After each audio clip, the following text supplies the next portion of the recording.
what drove me and what made our center successful is I was always focused on this is a business first. And yes, we happen to teach. And so I think that's where people can struggle with the passion side of any of their businesses. If the passion doesn't technically really drive the revenue and the growth of the center, and that's not the focus, it just kind of becomes a hobby.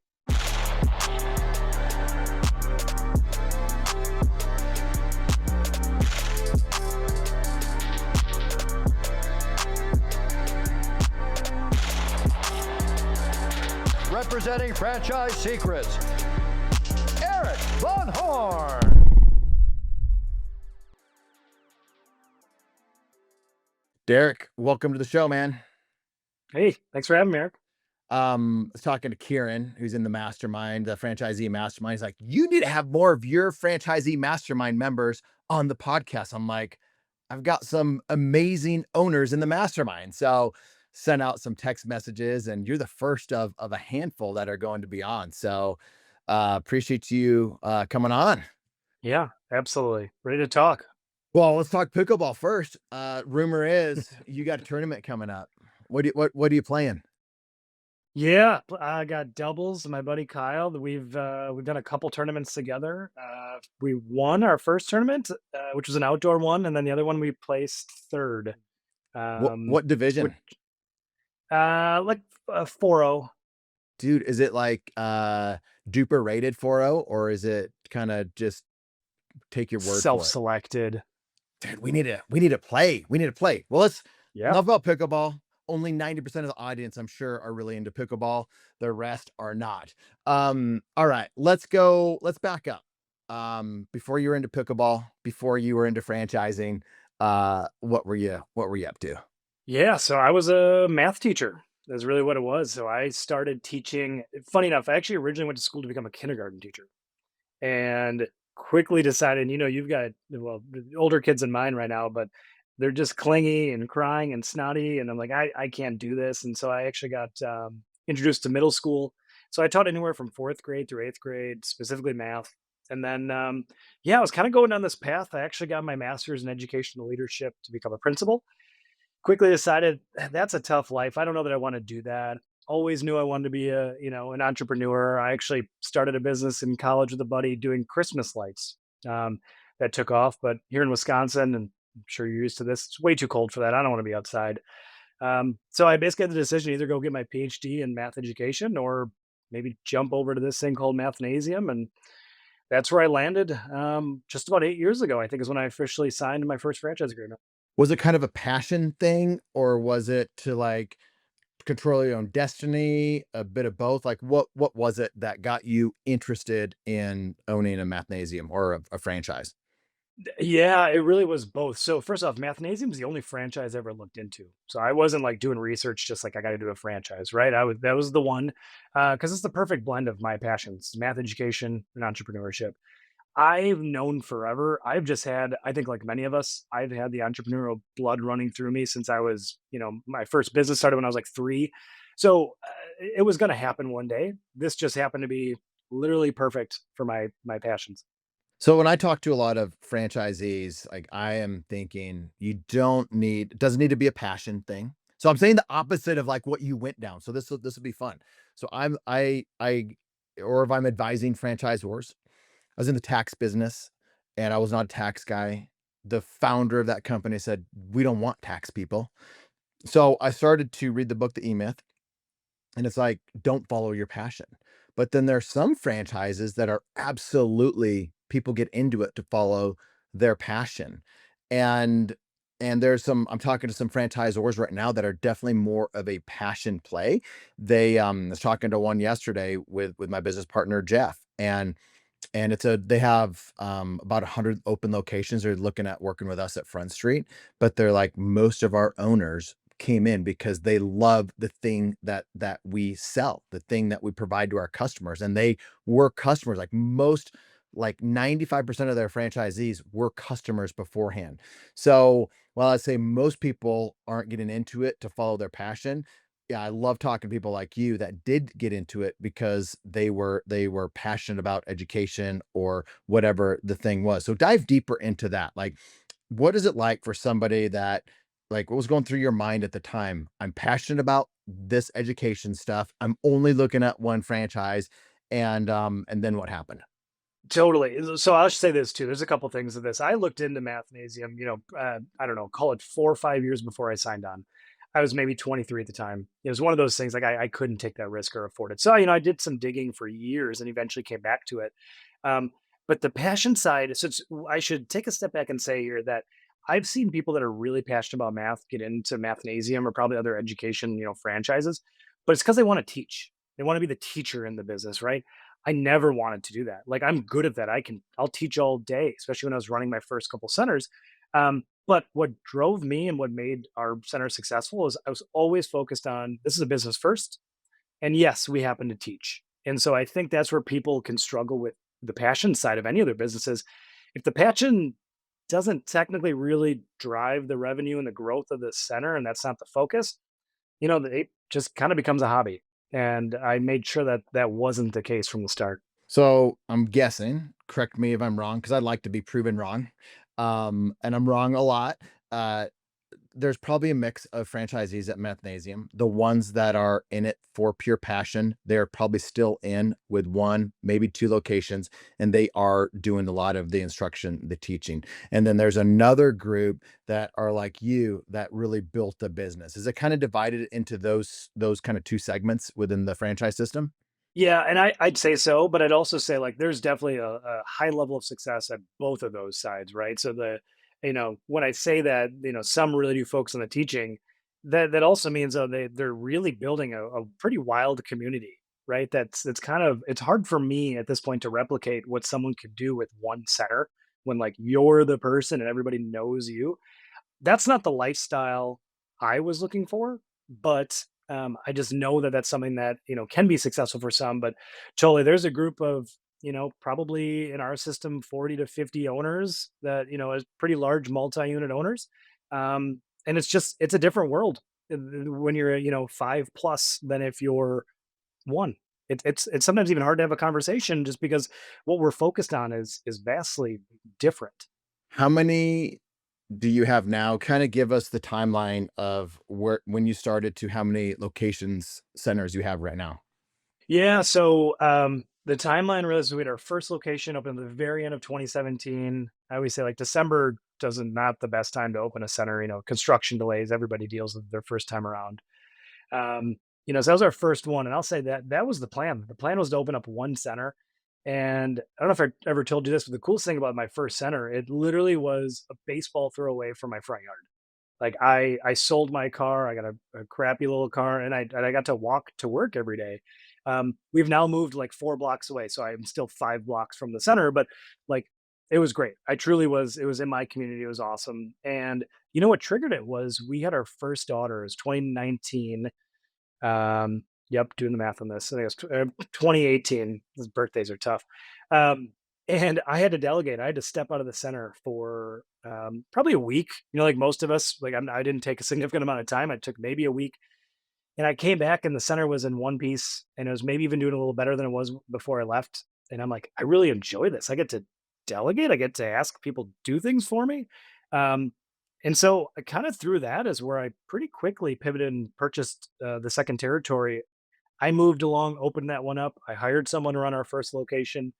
And so after 2 and we moved on to 3, which is my first resale, 2 out of our 7 are resales. Other 5 I've opened brand new territories. I've hired so from number 3 and beyond, I've hired someone to run each center. So I've not actively been running a center, I think since 2020, summer of 2020. So yeah, kind of picked up COVID, as you can probably guess. COVID was good for our business. So many kids at home still struggling, right? That's not just a COVID thing. That COVID thing still exists. Kids' grades looked pretty good, but realistically, they're still a couple years behind, and we're seeing that. We continue to see that. And so that we really picked up a couple centers during COVID, and yeah, now we're at 7. We opened up our last one this past May. Attention, franchisors and franchisees. There are 2 really important resources that I want to share with you that will help you avoid costly mistakes and increase your enterprise value. The first is our free Facebook group. It's a community that has over 4,000 franchisees and franchisors in it. When somebody asks a question, they get honest and authentic answers from multiple perspectives. You can join the group for free over at franchisesecrets.com/Facebook. The second resource I want to share with you is if you're a franchisor and you're frustrated that you're not awarding as many franchises as you thought you would, this is the reason I created the Franchisor Mastermind. If you want access to the information, the techniques that the best franchise sales organizations are using to award franchises, and you want what mature brands have with their playbook of having happy, successful franchisees that grow the right way, then you might want to check out the Franchisor Mastermind. The reason why people join is they want access to my Rolodex, my connections. They want the playbook to achieve both short-term and long-term success. They want to increase enterprise value in their brand. Links will be in the show notes or at scalablefranchise.com. So, or let's say your goal at the beginning was to have 7. A lot of people that are looking at franchises, a first-time franchisee, and I was very guilty of this. I didn't want just one when I first started my first, second, and third brand. I wanted, 5, 10, 12.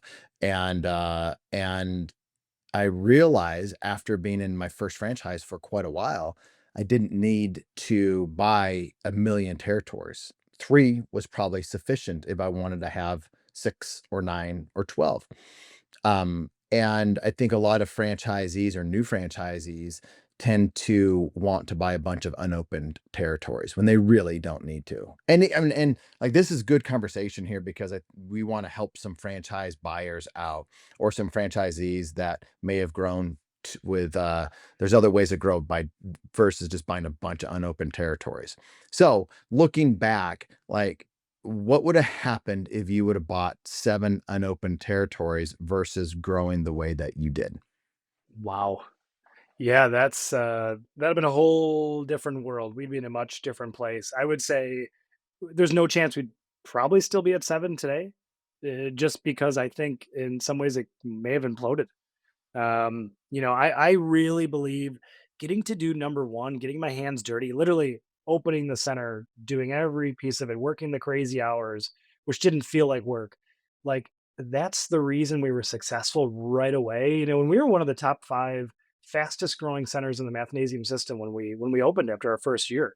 And this is Wauwatosa, Wisconsin. This isn't a big name city around the country. We're 45,000 people, let's say. We crushed it, and I think it's because I did literally everything I learned along the way, and then I got to kind of step that up into number 2, and I was a little more hands off, and then 3 I was really hands off, and all the way up to 7.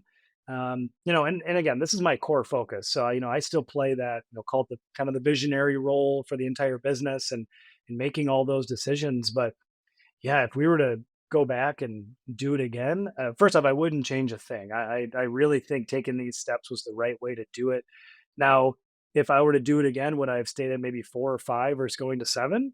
That's yet to be determined because having a handful of units, it was kind of nice. I did have my hands. It was just different with 4 than it is with 7, and is than it was than 1. So I don't know. Every single step in this journey has been different. Has been every emotion, exciting to scary to you name it. And so I'm just sticking with my motto of like, I'm open to change at all times. If that means, we divest of a center, or if that means we pick up 3 more centers somewhere, as long as it makes sense for my family and our, just focus, great, then we'll do it. We can be flexible. How far apart is your, like, furthest center from the other one? Oh, I was gonna say, so for my house, it's at maximum 25, 30 minutes from my house, any center. So I'm like central to everything, which is great. 2 of my centers, I think, I'm gonna call it 50 minutes. Okay. Oh, within about an hour of each other. Um, Yeah. and I'm just kind of dispelling some myths right now, and I want to get into some other things. I'd love to get into your mindset of delegation because you talked about delegation. Love to hear. I know your wife was quit her job to be in the business, so I want to get your mindset around delegation, how to build these things, build them to keep, build them to sell, build them to cash flow. I want to understand like the different ways to grow franchises. But when it comes to uh, growing, When did you buy your first one? Buy it from somebody else? Oh, our first resale? It was, let's see, what was the date? Like October of 2020. Okay. So just shy of 3 years Was in. that your 3rd or 2nd one that was like was a resale? That was our third. 3rd one, okay. And what was different about a resale than starting from scratch? Like, what were some of the things that you Yeah. liked about it and didn't like about it? Yeah. I mean, there's things that were tough that I eventually changed, but couldn't change. But right off the bat, right, I was really careful to get in there and not rock the boat too much. I talked to a lot of people that had done resales, just trying to learn, which is one thing I pick up. That's the beauty of this franchising world, right? Is like there's so many people that have already done it. We don't need to be sitting here reinventing the wheel and everything. And so, I have a lot of good friends within the Mathnasium world and even just the franchise world I try to learn from. But as I look back at that resale and what we did, that center right now is our most successful center, and I think for a multitude of reasons, it is a great territory. It was not in a great location, so we moved it, and that played into the factor for even buying the center of kind of my negotiation of like I'm gonna have to move this center, and I know that's not going to be cheap. We just changed really some of the operations. The way that we did things with number one and two, I really wanted to keep consistent number three. That's kind of the name of the game. So we made some changes. I remember a couple employees left us. They didn't like the changes that we made. I knew in my gut that these were the right changes for the kids, for the families, for us as a business. So I needed to do it. And then I quickly learned like I need to do what we need to do to grow and to be successful. And some people aren't as open to change, and so it was okay that they decided to move on. So I think in general, for franchisees out there or franchise buyers, I think too many people buy too many right away. If they should buy three, they probably buy six. If they should buy one, they buy three. I think three is a great place to start because it gives you some flexibility to continue to open up ones and as having a protected area, maybe buy some existings out if they become available. Also, I think people tend to get too protective. Franchisees get too protective of their territory. Somebody buys a territory next to them, 30 minutes away, 15 minutes away, the territory next to them. And I've seen franchisees get all up in arms. Well, they didn't buy it, so they shouldn't. They shouldn't care. But also, I get they're like, oh, it's going to cannibalize my location, or I wanted to open up that location. I think in general, franchisees should be thinking more about like, boy, if one gets open next to me, then I have better brand recognition in the market. And that person might be somebody that I buy out, or that person might be the one that buys me out. What advice would you be giving franchisees that are not too excited about somebody opening up in a neighboring territory? Yeah, that's a legit fear, which I totally get, right? Especially depending on where they place it. What I would say is you're right. I think the fear can be fair because it can be a short-term hit sometimes, right? If you open up that center, a certain amount of, for us as kids or families might head over there. That's gonna happen. But to your point, in our area, in the Milwaukee area, we have a really strong regional group of owners. We're the largest, and everyone else is kind of single center owners in our area. We've learned though is just we've become friends. We do a ton of marketing together, which I think is just with that mentality of they know that if I do better, if my business is better, guess what? Theirs is going to be stronger because there's referrals happening across the board from center to center because everybody's got friends around the city. Well, why not share, in our case, Mathnasium? And so, yeah, we've seen that it's worth it to become, I'd say, friends with your neighbors, play nice. It's not worth the short-term worries of, "Am I gonna lose part of my business?" Yeah, you might. You probably will. Um, Long-term goal, though, is it comes back to you, and everybody's stronger because of it. So, it is tough to get around that mindset, but, I've dealt with it on both sides where I've been the taker, of some new clients because of that, and then the opposite of we've lost some and, I I just it happens. So the fear, the feeling, the frustration, that's all legitimate, but it's not as big, down the road as you make it out to be when you're in the middle of it. Is that kind of a summary? Yeah, exactly. Yep. It's gonna again, it's all about I'm in the mindset of it's all about goodwill. It's all about sup instead of, looking at it as an adversary of this person coming, I gotta do better than them. First off, they're probably in your system, right? If you're talking the same franchise here, you're not technically a competitor, right? You guys should be on the same team, growing together, sharing ideas, making sure your price points are similar, just all of those things. Because if you treat them like I got to be better than them, again, like you said, in the long run, one of you is going to want to sell. Well, guess what? If that relationship isn't great, then that's going to be a tough sale because I've bought two now. Um, and they literally were friends. They became friends over the years because I helped them so much. And the transactions were so simple. Yep, I'm a huge believer in that. All right, let's talk about one other kind of franchisee myth.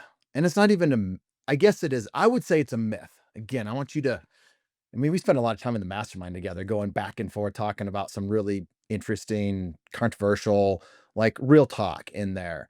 Franchisees tend to overall think my market is different. And, that is franchisors hear that and they're like, they probably roll their eyes if they've been a franchisor for 5 years or more. Early franchisors probably think, oh my gosh, their market is different. And there are different nuances in different markets. So franchisees, I'm not saying there's no difference in markets, but I've been around as a franchisor, franchisee, consultant, and most people use that as an excuse. And I say that because I used it as an excuse. Like I would push back on the franchisors. I'm like, I was adamant about it until 10 years later, I'm like, okay, I get it now. So let's help some franchisees that think their market is different. Or maybe you truly do think every market is different, Derek, and that's okay. We can have conversation around that. But if a franchisor, now I'll finish up with this.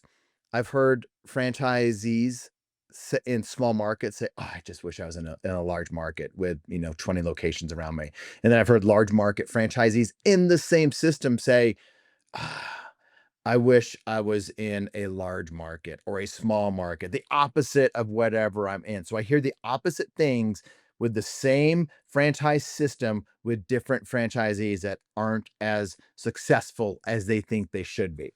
So what do you think about this?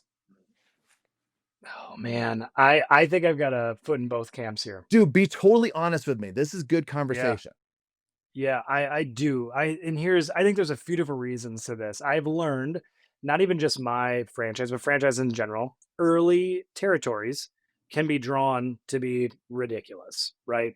And unless something's Meaning very large. very large, Yes. capturing all the area, no other center, whatever's there, right? Like the demographics are insane. Like that is legit. And I don't think that's and then there might be some in Mathnasium, but I know they're everywhere, right? I've learned a lot about that. Um, I think some of it can be tough too. I often think from the franchisor side of, they're drawing up maps, right? They create these territories. They likely don't live in those areas that they're drawing, which can always be interesting when you're trying to discuss like why was it drawn this way? That doesn't make any sense, and you got to bring your local kind of feel to it, right? So I've had some of those conversations. Unfortunately for my franchisor, we've made some changes in the past, but um, man, here's the thing too. Here's where my foot's in both camps. So there is the side of me that's for sure like, I made the comment before, like I'm in Wauwatosa, Wisconsin. Before you met me, Eric, I'm gonna guess you've never heard of that city before, right? No. So name, but we collectively could name 20 cities that have probably some of the top franchises in the country. So yes, I do think demographics and the territories do matter for sure. Um, but at the same time, I think there's something to the longevity of a franchise in a territory. So what I mean by that is Mathnasium, one thing they're great about is they do give us a lot of data that's grown over the years. And one thing we've been seeing consistently is the top quartile of centers in our system, their average time like being opened. I don't know the exact number right now, but let's call it like 9+ years or something like that, right? And then if you go all the way down to the bottom quartile, you could probably take a guess. It's actually it's the number's significantly lower. And so I do think for us, even though one of my centers may not be one of the very top right now, I also just need to give it time, right? The top center in Wisconsin has also been around pretty much the longest, right? And they're killer operators. I think that's part of it. You have to have killer operators in all of these, right? someone can do okay if they're an average operator, but if you really want to be the best in that territory, you got to be a killer operator. And I've continued to see that. Even if you're a single center owner or if you've got 50 of them, you better have the right people running them because otherwise your demographics don't really matter. So let me talk about that a little bit. So you mentioned how local territories, franchisor probably has very limited knowledge of certain things in local territories. Like, what does a railroad track really mean? Is it really divided? Are those two territories very different? Does the interstate really divide it, or did it used to? Doesn't now? Like in Austin, I-35 divided downtown versus the east side. And we had a bunch of locations in the tax business, which is a lower demographic clientele back then. But today, it's like the east side of Austin going a mile, 2 miles in is, high rises, very expensive, very different demographics. So time changes some of this. But my point in a new franchisor trying to understand territory, especially in markets like that, Spearfish, South Dakota, anywhere in South Dakota, like nobody knows anything about it. Um, it's very difficult for them. And those are conversations that we have at Front Street with a lot of these brands. They're just like, how do we even begin to divide up territories? They don't know.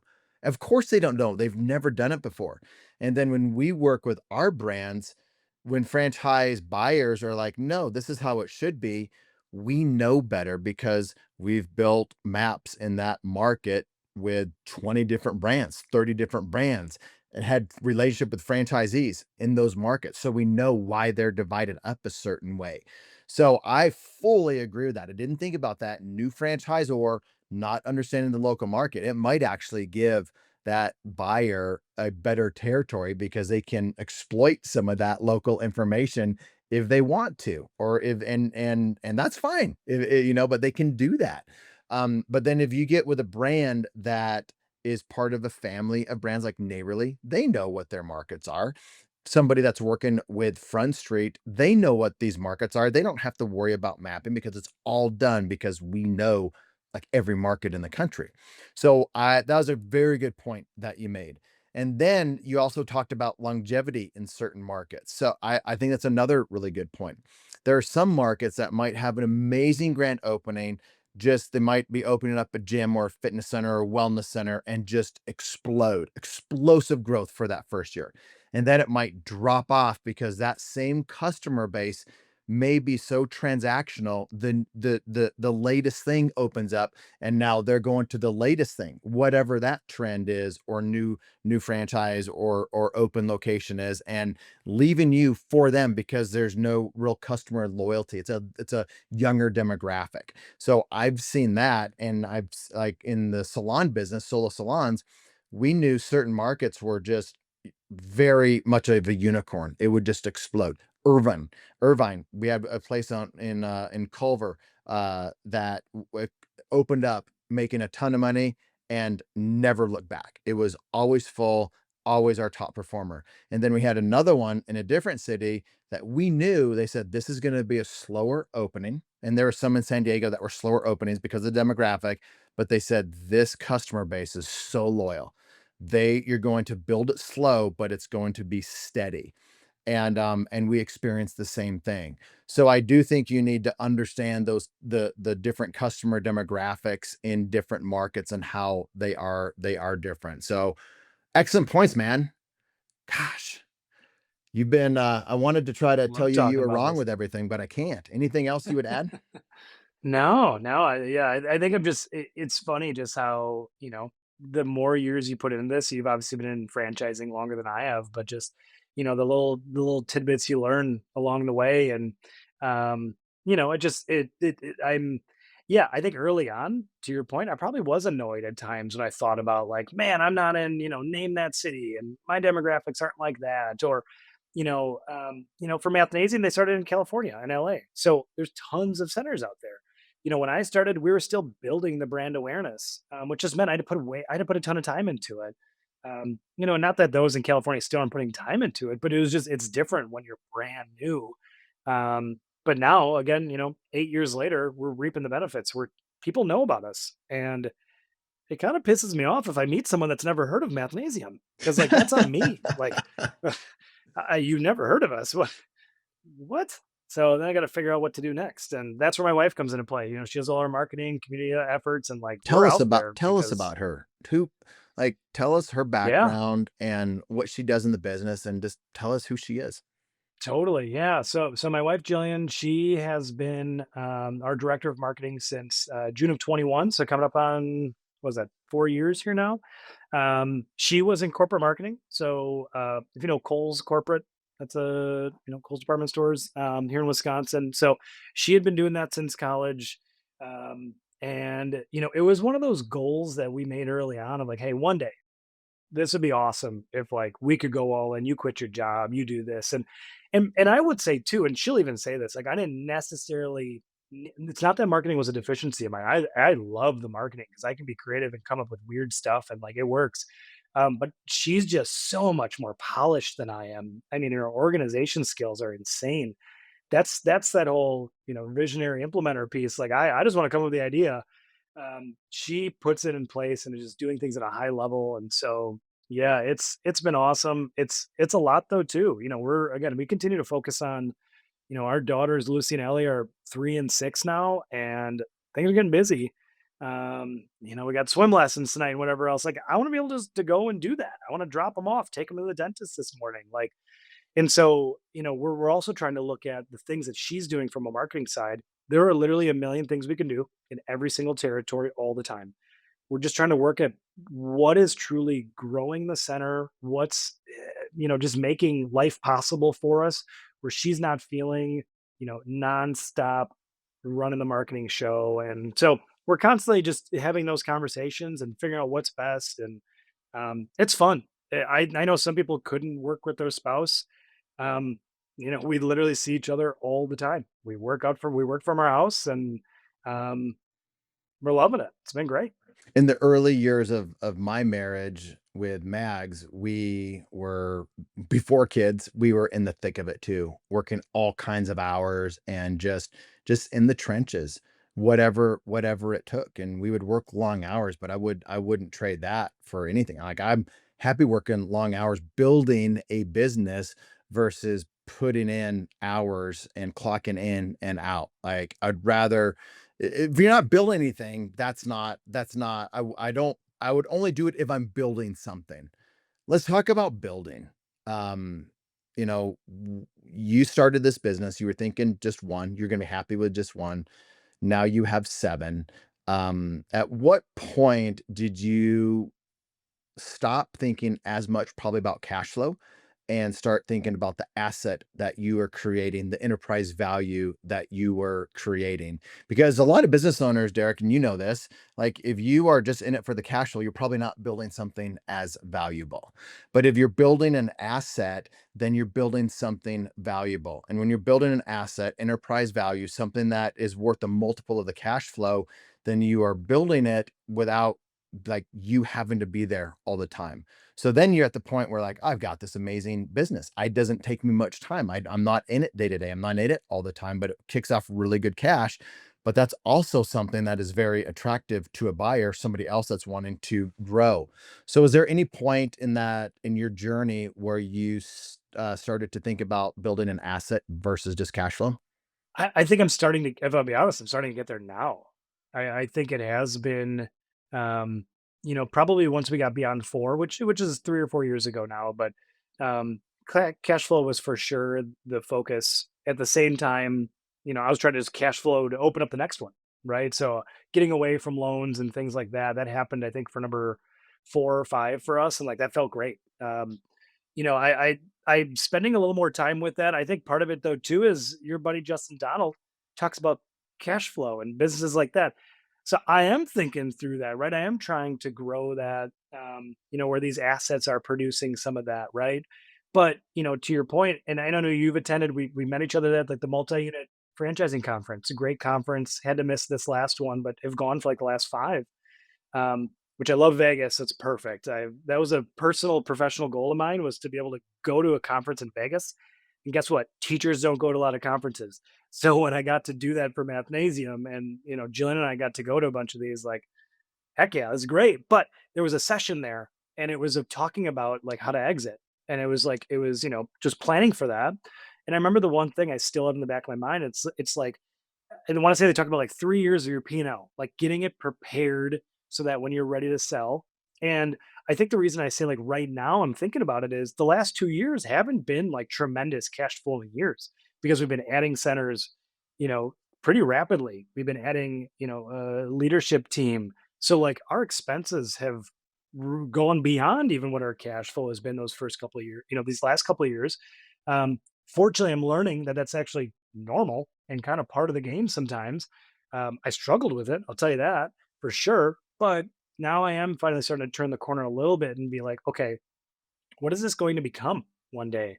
And it's hard to put my finger on it right now because I don't have like an end in sight. I'm not like planning transition. I love it. Like my daughter can work here in 10 years or something. Like, let's do that. Think I want to hit on something that you said, but I want to draw out something that you probably didn't, you're not thinking about.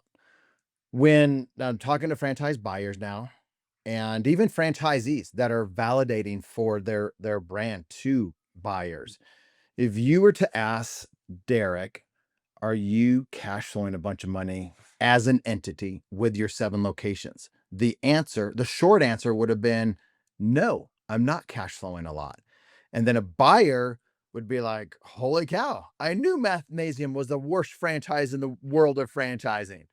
But they're asking the wrong question, or the franchisee didn't take a step back to realize what that person was really asking.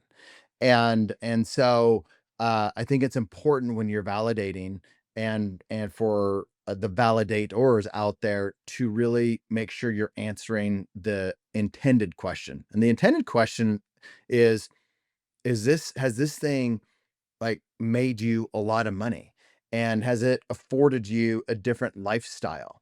And if you were not in expansion mode and you stopped expanding 2 years ago, how would your cash flow be today? Or how, if you stopped expanding today, what would your cash flow be like in 2 years? And the answer would be different. So I think, I just wanted to talk to some of the buyers out there, because, and also another little tidbit is, a lot of franchise owners run a lot of expenses through their business. Like I run a lot of expenses through my business. So from a government tax standpoint, I don't make as much as I really would. I'd really show if I was showing it to a bank for a loan, because they'd be like, oh, we can take this expense out, that expense out, because we'll add that back in. Or if I'm selling it, the buyer would take certain things and add and take that expense out. So I just wanted to pause there and kind of speak to franchisees and franchise buyers, and really franchisors, so you can help your franchisees give accurate answers to intended questions that buyers are asking. But you've done some things without, probably you've learned things, just kind of caught them, or maybe you just naturally did them, like delegation and running it like a business, not like a job. And that provides you to be building an asset versus, building cash flow. So talk about delegation. Like, what have you done to delegate? Because I've heard you're like, now you hire a manager for each location. So talk to the franchisees out there that need to delegate more.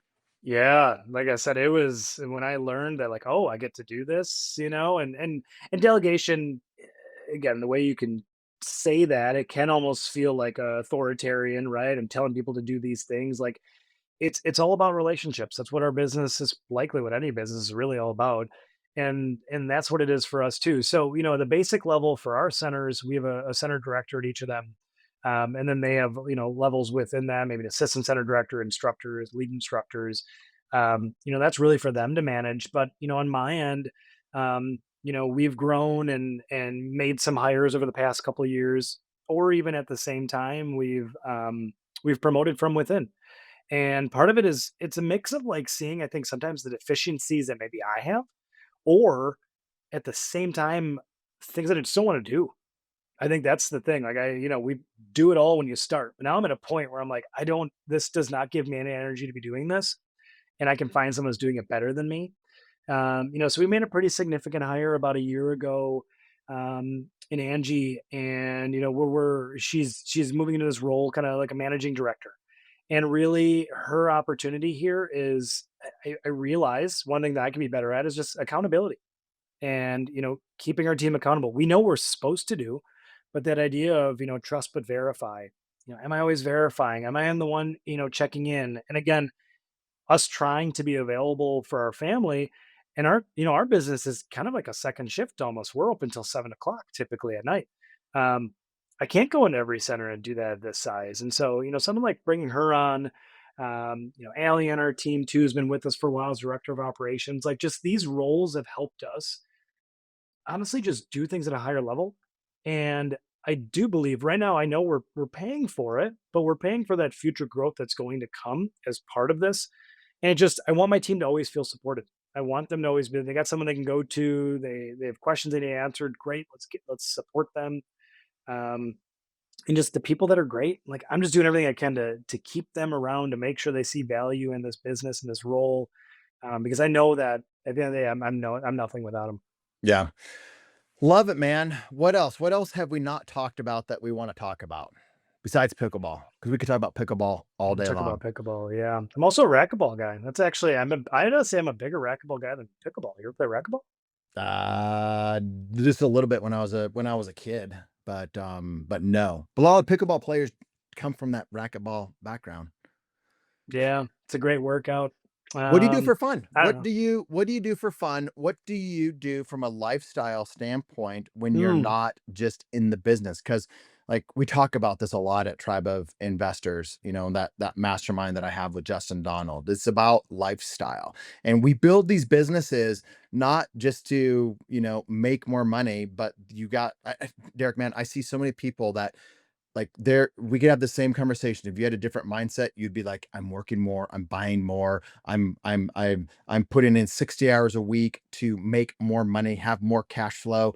And yet I don't hear that from you. Like before we started recording, you're talking about family, you were talking about things that you're doing for fun. Like that stuff resonates with me. That's why we like to talk in the mastermind. So like, what are the things that you do for fun when you're or just to relax or to de-stress, or like what's life like for you outside of Mathnasium?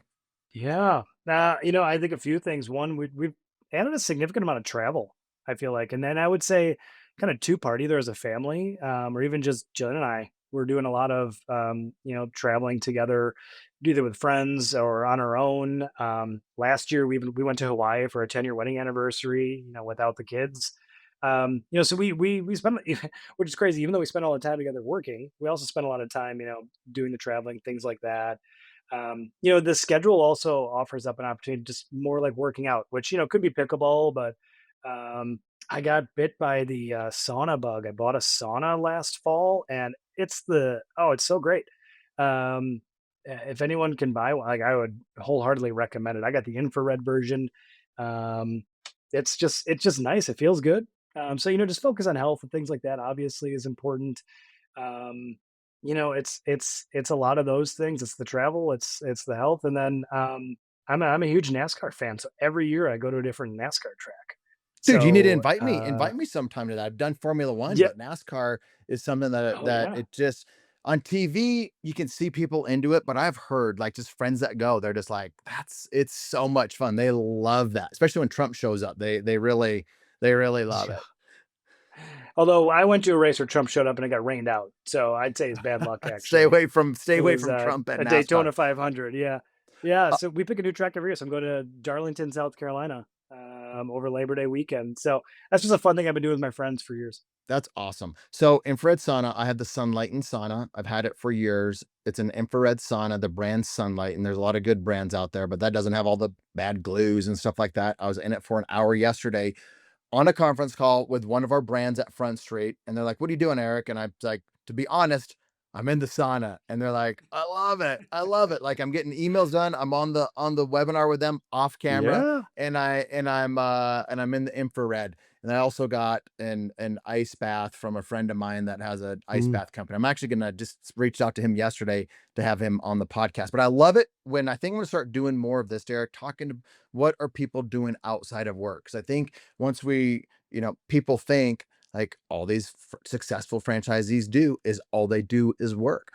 And it's like, no, there's so much to life outside of work. You originally get into business because you want lifestyle, but I see too many people just get caught up into making more money and more money and more money and not having a lifestyle. So I love it. Any last comments before I let you go? Yeah, I think the last thing it is you made me think about this is, and I also do a lot of reading. And so one book I just started reading, I was going to ask you what you've been into, but The Five Pillars of Wealth. You heard that one? I don't know that I have. It sounds It familiar, just but came out. Blanking on the author. I actually saw it through like a Twitter X kind of thing. It's been great, but I often think to your point, success isn't just about the business success, the cash flow coming from it, right? It's do you have the mental health, do you have the physical wealth, the social wealth. That's kind of the idea behind this book. But that continues to just be a focus for me is, do I have all those pieces? Great. Am I really out of shape, but I'm killing it with business? I don't know that I aspire to be that. I've not heard of that book. I just looked it up. It looks like a transformative guide to design your dream life. Sounds very similar to my friend David Allred, who's been on here, who doesn't have a book, but talks about basically you're designing your life. We talk about that a lot in the Tribe of Investor Mastermind. So looks like a good book. Looks like I'll get it. What I've been doing with books. So here's what I've been doing. I am creating a database of custom GPTs on ChatGPT. And so I went to an appointment an hour away this morning. I put my phone in my truck, turn it on voice for Chat GPT. The first thing that I did was I spent 45 minutes creating a framework to create a custom GPT. And part of that is asking for authors, thought leaders, influencers, YouTubers, and white papers and case studies. So all those things. So then I spent 45 minutes having ChatGPT interview me to make a very robust custom GPT. Then on the way home for 1 hour, I was making a marketing GPT for and a sales. So two separate ones, marketing and sales for us to use at Front Street for our brands. And some of them will be relevant, and I'll probably give those away to the mastermind members. But one of the things that you do is you ask for authors. You just heard me say like those are the things that I do. So this thing just interviews me for about an hour, and then I will turn that into a custom GPT. What I'll do is I'll have about 20 or 30 authors that are thought leaders, maybe more, maybe less, depending on the specific thing. But marketing is a broad topic. Guerrilla marketing, neighborhood marketing is a small topic. I'll have a separate one for that one. I'll probably have 5 or 10 books for that. But what I'll do is I will get the book, put it into a PDF format, take all of those PDFs, put them into one PDF because you can't have too many PDFs when you upload it into ChatGPT, and then upload those books into ChatGPT for marketing. And now I can put my brand information in there, say, hey, I want you to also know everything about GoGo. I want you to know everything about this brand and that brand. We'll give this to all of our brands. And then we will be kicking out SOPs, frameworks, videos, like video frameworks to help our franchisees. And so that's what I've been doing more and more with books. I'm like exhausted hearing all of those steps. You make it sound so easy. I can't wait to learn more. I feel late to the Chat GPT game. I think I was in one of our sessions a couple months ago, and that's where I'm like, all right, I upgraded my Chat GPT and like I'm loving it now. But this has been out for a couple of years. I'm way behind, so I can't wait to learn Yeah, but more. it's always changing. This what I just described hasn't been here this whole time.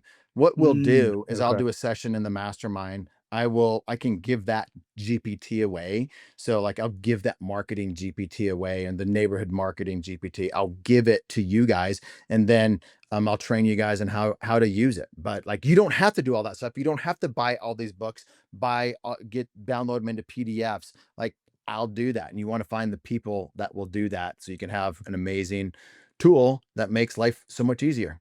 So anyway, that's what I've been Sweet. doing with books. All right, I better let you go. This has been fun, man. Thanks for coming on. Yeah, thanks for having me. Thanks for listening to the Franchise Secrets podcast. Links to everything can be found over at franchisesecrets.com. And if you want my help with anything from starting your own franchise to growing your current franchise business, please visit scalablefranchise.com.